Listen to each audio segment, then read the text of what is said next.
Ümid, ilk öncə doğum gününü təbrik edirəm. İnşallah doğru yolda, doğru istiqamətə hər zaman belə get. İndi sual verirəm, əyləncə ilə. Nə desəm Ü hərfinə mənə cavab verəcəksən, amma adını deməyəsən təbii ki. Adın, Ümmi. soyadın, Ümmi ol. sevdiyin yemək, Üzümlü mərzi. sevmədiyin yemək. Üzümsüz mərzi. Yox, iki də haqqı yoxdur da, dedik axı. Bəs yaxşı, sevdiyin fən? Konfetini götür get.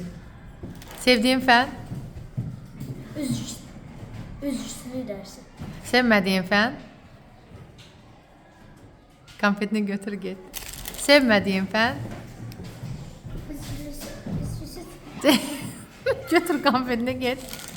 Sevmədiyin fən? Götür get.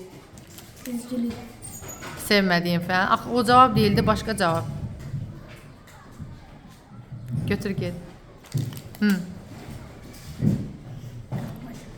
Onu da götür get.